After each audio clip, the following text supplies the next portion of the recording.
Et à présent, mesdames et messieurs, nous arrivons à notre débat principal d'aujourd'hui, centré sur cette occasion de la fête de Eid al-Adha, la fête du sacrifice, et avec les congés pour promouvoir le tourisme interne égyptien.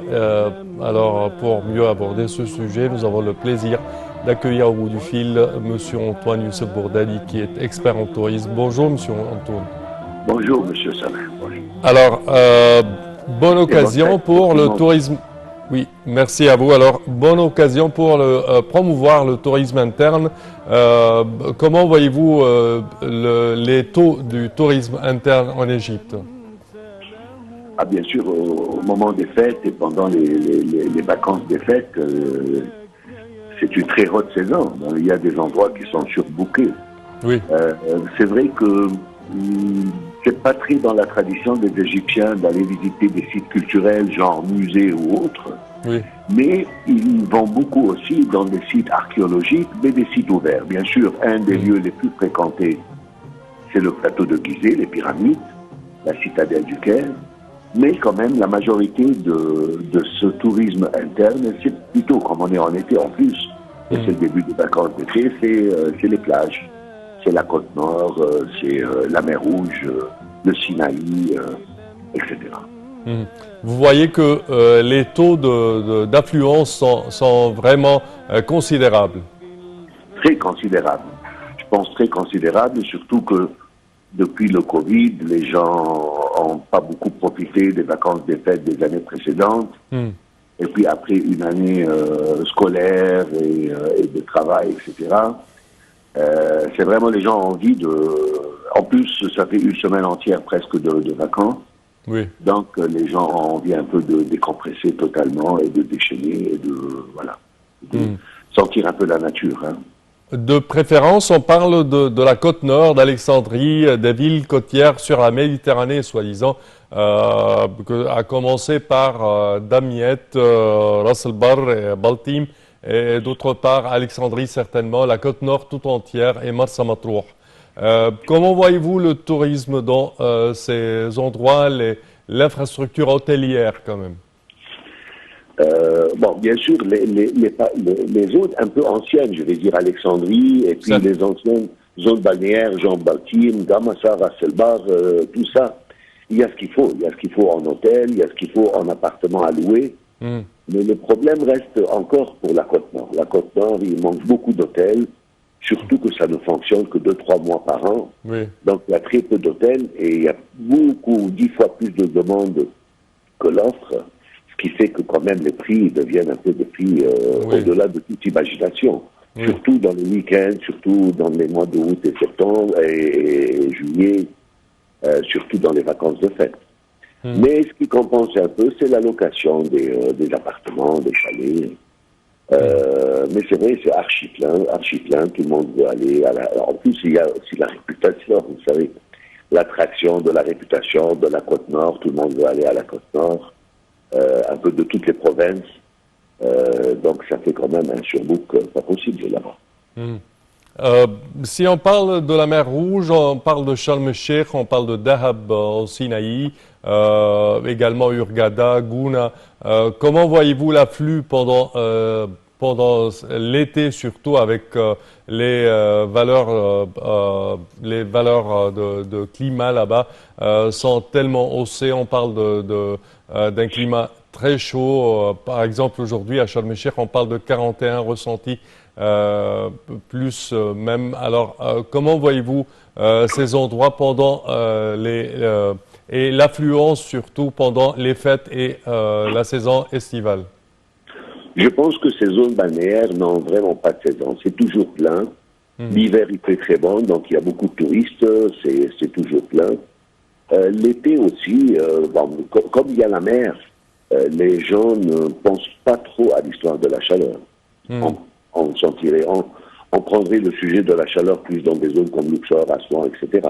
Mais quand il y a la mer à côté, les gens fréquentent quand même les lieux balnéaires. Oui. Et puis, surtout les jeunes. Vous savez, Dahab, Nouéba, Sharm el-Sheikh, c'est très fréquenté par les jeunes égyptiens, aussi bien que les touristes.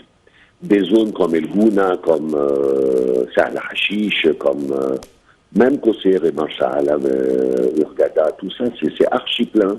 Et vous verrez que toujours les prix des hôtels, le premier jour de fête, le prix se double et se triple, et puis après les semaines de fête, les prix reviennent de nouveau au taux normal. Oui. Mais c'est partout fréquenté. Et vous savez que il y a les zones, surtout d'Hurghada et les zones au sud de la mer Rouge, oui. C'est très fréquenté aussi par les habitants des provinces du sud. C'est-à-dire les habitants de Luxor, les habitants de Kénin, de... La Haute-Égypte. Oui, la Haute-Égypte, c'est beaucoup plus près pour eux d'aller passer leurs vacances au bord de la mer à Hurghada et tout ça, que d'aller à la côte nord. Donc, un des avantages de la géographie de ce pays, c'est qu'il y a des mers, des plages un peu partout dans le pays. Donc, voilà, et puis, tant mieux que les hôtels et les établissements hôteliers et touristiques compensent un peu les années un peu de fermeture et de tout ça. D'habitude, le tourisme interne n'est pas tellement intéressé aux activités telles que, par exemple, le tourisme étranger, que ce soit du safari, que ce soit des excursions.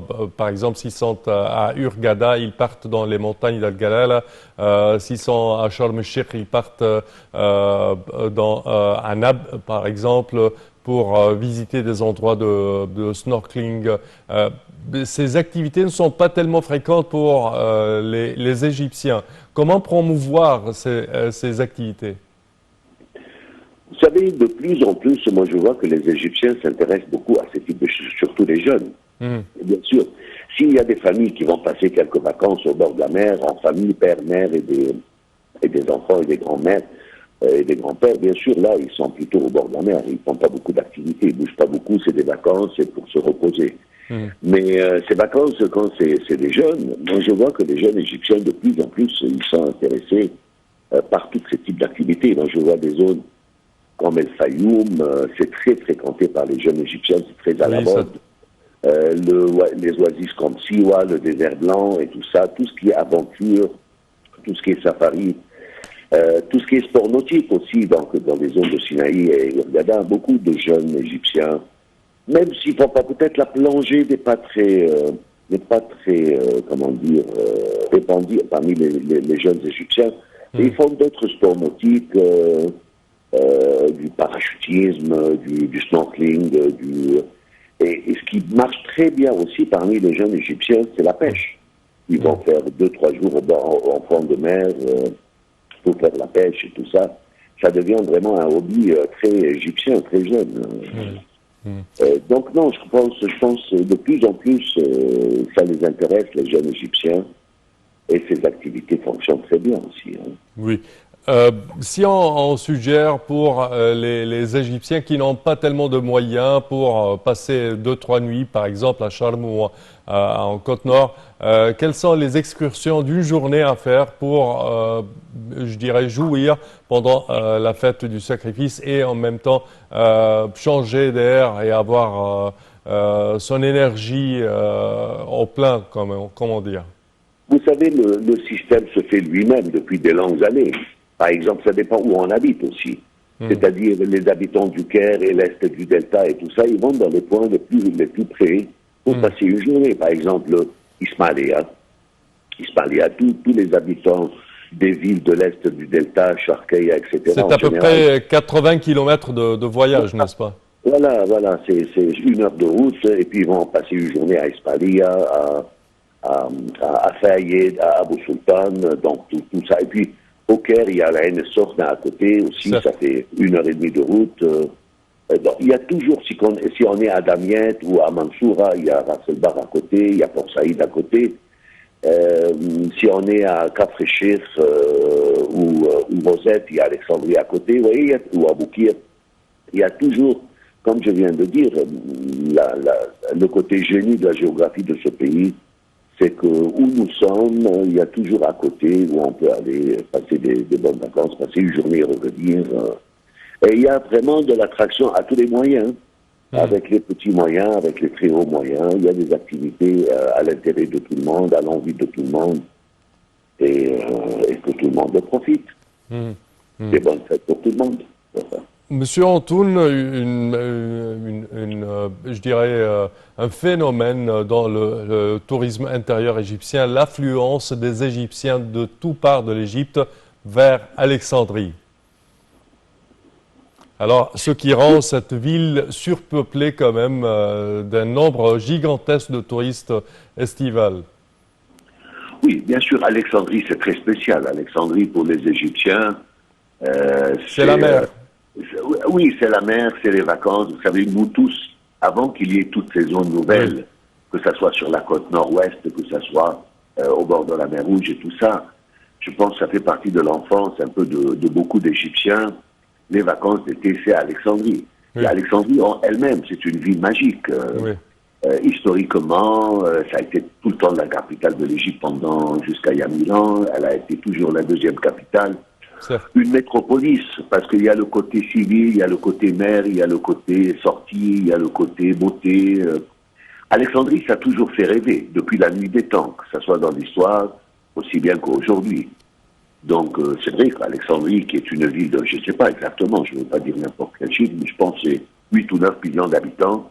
C'est vrai que l'été, il y en a 12, 13, 14 millions d'habitants dedans, ce qu'il a. Oui. Même les habitants d'Alexandrie, ils s'enfuient des fois vers d'autres zones pendant l'été où ils sont envahis par les autres. Mais moi, je pense qu'Alexandrie, ça va rester un emblème.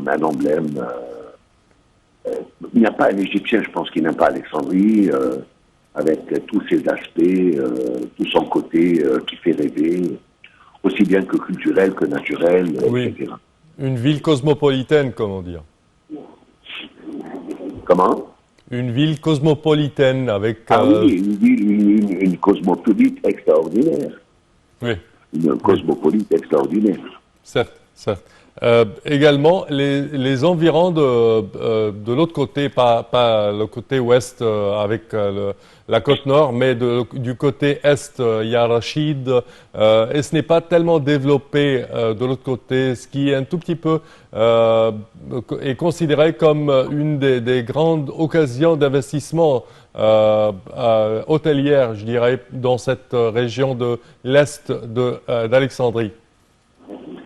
Oui, je suis d'accord avec vous, mais Rachid, elle est plus, c'est une ville ou une zone qui est plus reconnue culturellement, historiquement, plus qu'une zone balnéaire. Les habitants de Rachid et de Kafrecher, ils vont plutôt à la mer à Alexandrie ou à Aboukir, malgré qu'ils sont au bord de la mer. C'est pas des zones très réputées pour l'attraction de mer maritime. Mais Rachid reste sur les programmes des touristes étrangers qui font du culturel, avec son fameux port, avec la pierre de Rosette qui a été trouvée là-bas, avec Rachid et Rosette, grande ville. Il y a dedans une vingtaine de magnifiques maisons ottomanes, maintenant restaurées. C'est une très, très, très belle ville historique. Oui. Mais c'est vrai qu'elle n'est pas très réputée comme une zone d'attraction, de plage, etc. Il y a plus à l'est, on va dire, Baltim, Gamassa, Rasselbar, toutes ces zones sont beaucoup plus connues. Et c'est très ancien, oui, c'est connu, c'était très ancien parce que c'est ce qu'il y avait avant que la côte nord et tout ça soit développé. Oui, oui, certainement. De préférence pour vous, alors quel endroit ou quelle région estivale vous préférez en Égypte? Moi, personnellement, j'aime tout. L'Égypte, pour moi, toutes les zones ont des charmes. Elle est vraiment belle, l'Égypte. Mais je pense qu'on a tous cette nostalgie de la belle Alexandrie de notre enfance et de notre adolescence. Aujourd'hui, je vois qu'il y a beaucoup d'avenir pour la côte nord-ouest, surtout avec la nouvelle ville de la Al-Amin, et qui sera une vraie ville pour habiter hiver et été, pas seulement 2 mois dans l'année. Donc, ça sera une nouvelle Alexandrie, si on peut dire ça, et avec un aspect très luxueux, très beau au bord de la mer, avec des marines, etc. Je pense qu'il y a beaucoup d'avenir jusqu'à la frontière avec la Libye, surtout qu'il y a des magnifiques plages dans ces zones-là. Et puis en plus, les moyens de transport, c'était le problème. Maintenant, avec le TGV qu'on est en train d'installer, avec les moyens de transport, avec les aéroports qui ont apparu à Almaza et aux alentours, je pense que ça sera très accessible maintenant. Oui. Considérant la ville de Marsa Matruh avait eu une expansion, je dirais à peu près le double de la ville en superficie. Alors comment voyez-vous l'infrastructure hôtelière et touristique là-bas? C'est vrai qu'il y a beaucoup d'hôtels qui se sont installés, mais il y a encore un manque de variété de catégories. Oui. C'est ça le problème. C'est que comme c'est des hôtels qui ne fonctionnent que 2-3 mois par an, donc il y a des petits hôtels, il n'y a pas vraiment des grands hôtels luxueux, il y a un manque un peu de la haute gamme. Et puis Marsa Matruh a été un lieu très fréquenté par les Libyens, donc, tout le temps. Oui. Mais je pense maintenant, avec le développement qui se passe à Sidi Abdelrahman, à El Alamein, et puis jusqu'à Marsa Matruh, je pense que ça va venir.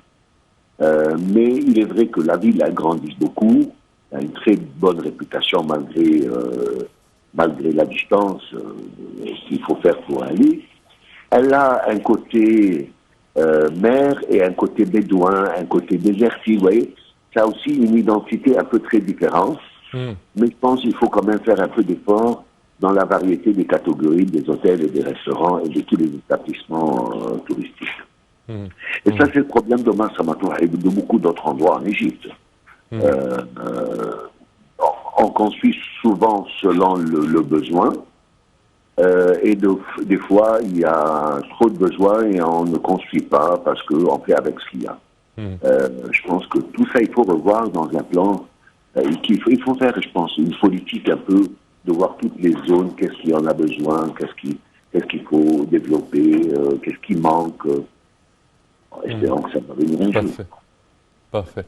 Dernière question, comment voyez-vous la concurrence avec le tourisme extérieur pour les Égyptiens et comment, je dirais, rendre le tourisme interne plus favorable pour les Égyptiens que, par exemple, si on parle d'une semaine ailleurs, on parle au moins je dirais une quinzaine ou 20 000 de coûts pour une petite famille, alors à Sharm el-Sheikh ou en Côte-Nord.